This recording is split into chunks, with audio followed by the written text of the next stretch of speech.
Hello everyone, welcome back to Shayi's recipes. எல்லாரும் எப்படி இருக்கீங்க ஃப்ரெண்ட்ஸ்? இன்றைக்கி நம்ம சேனலில் ஒரு சூப்பரான ரெசிபி தான் பார்க்க போகிறோம், பன்னீர் கிரேவி. இது வந்து சப்பாத்தி, ரொட்டி, ஃப்ரைட் ரைஸ் எல்லாத்துக்கூடும் ஒரு நல்ல காம்பினேஷனாக இருக்கும். செய்கிறது 10 நிமிஷத்தில் செஞ்சிடலாம். வாங்க இப்போ வீடியோக்குள்ளே போகலாம். வீடியோக்குள்ளே போகிறதுக்கு முன்னாடி மறக்காமல் நம்ம சேனலை சப்ஸ்கிரைப் பண்ணுங்கள். ஃபஸ்ட்டு ஒரு பேனில் 3 டேபிள் ஸ்பூன் ஆயில் சேர்த்துக்கலாம். இந்த பன்னீர் கிரேவிக்கு ஆயில் கொஞ்சம் எக்ஸ்ட்ரா சேர்த்திங்கன்னா டேஸ்ட் ரொம்ப நல்லாயிருக்கும். அது சூடானதுக்கப்புறமா ஒரு சின்ன துண்டு பட்டை, 2 ஏலக்காய், 4லேருந்து 5 கிராம்பு சேர்த்துக்கலாம். இந்த ஸ்பைசஸ் நல்லா வெடிக்கட்டும். அதுக்கப்புறமா 2 பெரிய வெங்காயம் நான் சாப்பரில் போட்டு நல்லா ஃபைனாக நான் வந்து சாப் பண்ணியிருக்கேன். முடிஞ்ச அளவுக்கு நீங்களும் நல்லா ஃபைனாக கட் பண்ணிக்கோங்க, அப்போ தான் கிரேவிக்கு நல்லாயிருக்கும். வெங்காயமும் ஈஸியாக வதங்கிடும். இப்போ இதை மீடியம் ஃப்ளேமில் வச்சு இந்த வெங்காயம் பொன்னிறமாக வர வரைக்கும் நல்லா வதக்கி விட்டுக்கலாம்.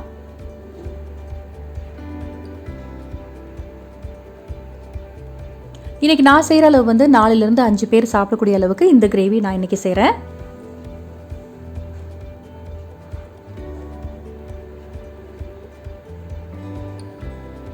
வெங்காயம் இந்த அளவுக்கு நல்லா வதங்கணும், அப்போ தான் கிரேவி வந்து ரொம்ப நல்லாயிருக்கும். வதங்கினதுக்கப்புறமா நீங்கள் இஞ்சி பூண்டு பேஸ்ட் கூட ஆட் பண்ணிக்கலாம். ஆனால் இன்றைக்கி வந்து நான் 7-8 பல்லு பூண்டு, ஒரு சின்ன துண்டு இஞ்சியை வந்து நல்லா நச்சு வச்சுருக்கேன்.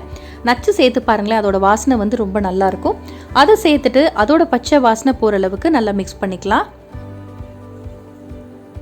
ஆல்ரெடி நம்ம சேனலில் வந்து பன்னீர் பட்டர் மசாலா இருக்குது, அதோட லிங்க் டிஸ்கிரிப்ஷனில் கொடுக்குறேன், தேவைப்பட்டால் பார்த்துக்கோங்க. இந்த கிரேவியுமே ரொம்ப நல்லாயிருக்கும்.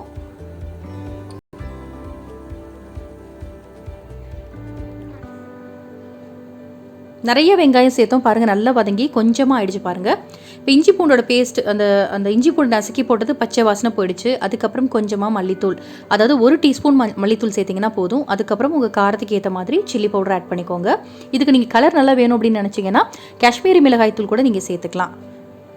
அதுக்கப்புறம் கொஞ்சமாக சோம்புத்தூள் ஆட் பண்ணியிருக்கேன்.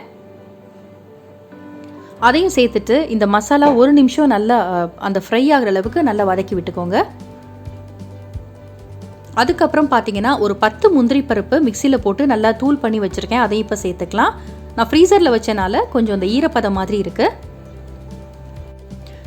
முந்திரி சேர்த்ததுக்கப்புறமா 2 தக்காளியை வந்து நான் மிக்ஸி ஜாரில் போட்டு நல்லா பியூரி பண்ணி வச்சுருக்கேன், அதையும் சேர்த்துக்கலாம். தக்காளி வந்து இந்த மாதிரி பியூரி பண்ணி ஊற்றும் போது நம்ம கிரேவி நல்லா கிடைக்கும்.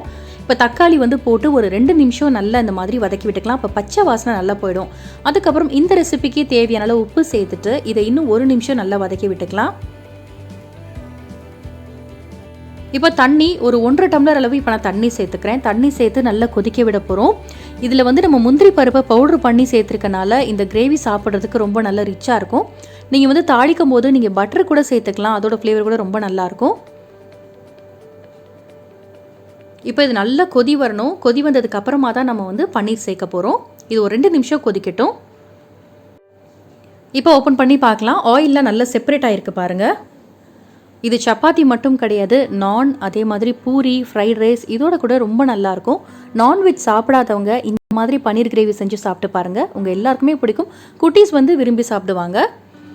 இப்போ இந்த மசாலாவை நல்லா மிக்ஸ் பண்ணதுக்கப்புறமா ஒரு 300 கிராம் பன்னீர் இந்த மாதிரி பெரிய பெரிய க்யூப்ஸாக நான் கட் பண்ணியிருக்கேன். இப்போ இதோட சேர்த்துக்கலாம்.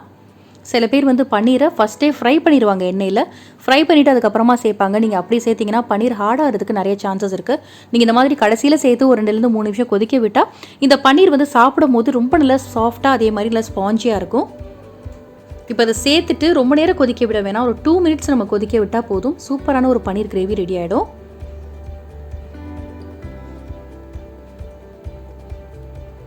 பன்னீர் நம்ம கட் பண்ணும் போது எவ்வளோ சாஃப்டாக இருக்கோ அதே மாதிரி நம்ம சாப்பிடும் போதும் இந்த மாதிரி பன்னீர் சேர்த்திங்க அப்படின்னா நல்லா சாஃப்டாக இருக்கும். இப்போ கொஞ்சமாக நான் வந்து ஜீனி சேர்த்துருக்கேன், அதாவது சுகர் சேர்த்துருக்கேன். சுகர் வந்து ஆப்ஷனல் தான், தேவைப்பட்டால் சேர்த்துக்கலாம். அப்படி இல்லை அப்படின்னா நீங்கள் அதை அவாய்ட் பண்ணிக்கலாம். லைட்டாக அந்த சுகர் டேஸ்ட் இருந்தால் சாப்பிடும் போது டேஸ்ட் டிஃப்ரெண்ட்டாக இருக்கும். இப்போ பாருங்கள், ரெடி ஆகிடுச்சு, சூப்பராக ரெடி ஆகிடுச்சு பன்னீர் கிரேவி. இப்போ வந்து கொஞ்சமாக மல்லி இலை, அதுக்கப்புறம் ஒரு சின்ன பச்சை மிளகாய் ஆட் பண்ணியிருக்கேன், அதையும் சேர்த்துட்டு கேஸ் ஆஃப் பண்ணிடலாம். இதில் நீங்கள் கசூரி மேத்தி கூட சேர்க்கலாம், அப்படியே அந்த ஹோட்டல் டேஸ்ட் கிடைக்கும். இன்றைக்கி என்கிட்ட அது இல்லை, அதனால நான் ஆட் பண்ணல.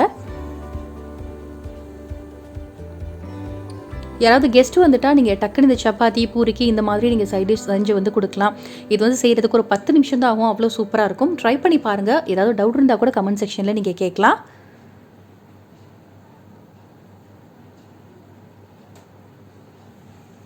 உங்களுக்கு இந்த ரெசிபிஸ் பிடிச்சிருந்துச்சு அப்படின்னா மறக்காமல் லைக் பண்ணி ஷேர் பண்ணுங்கள். இந்த மாதிரி இன்ட்ரெஸ்டிங்கான ரெசிபிஸ் வேணும்னா நம்ம ஷாய்ஸ் ரெசிபிஸ் சேனலையும் சப்ஸ்கிரைப் பண்ணுங்கள். எப்போவுமே ஹாப்பியாக இருங்க. Be positive, take care, stay home, stay safe and thanks for வாட்சிங்.